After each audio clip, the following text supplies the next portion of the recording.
Good evening. I want to start off with a satellite and radar view. We are seeing some showers, some thunderstorms firing up, very isolated, but overall impactful if you do encounter them, especially on that commute home. We're talking about the potential for some blinding rain. Luckily, a lot of these storms quickly fizzling out. So as we zoom in across parts of Newport, getting a nice downpour weakening. So that's some good news. Rock Hill, maybe just some light rain hanging around. And as we expand outside of Monroe, I talked about this earlier, Baker, still a couple lightning strikes here. Heavy rain, even just some light steady rain stretching all the way into Union and Weddington. So that's what I'm really tracking here this evening.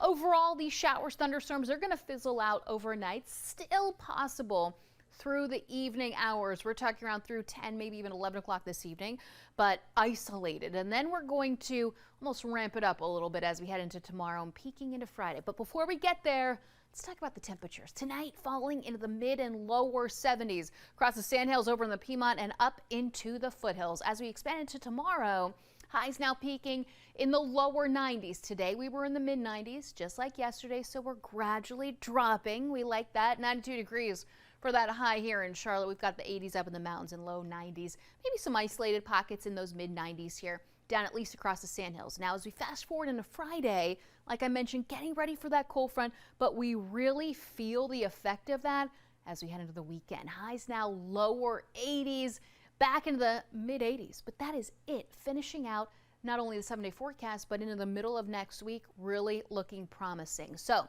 mentioned this has to do with the cold front. That cold front that slides through cannot rule out some thunderstorms as well.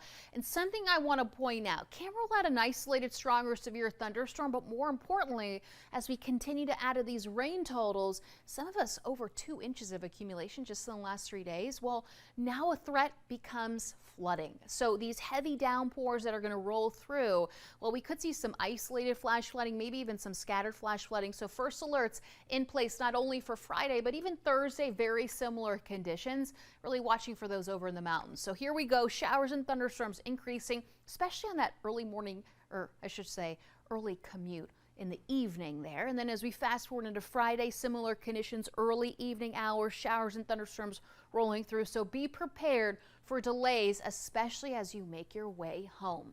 As we take a look at the 7-day forecast, 2 first alerts tomorrow, Friday, showers and thunderstorms ramping up, becoming more widespread. Be prepared for delays, and highs will drop. So we will peak in the low 90s, but they could drop in the low 80s, even the 70s once we get hit with that rain.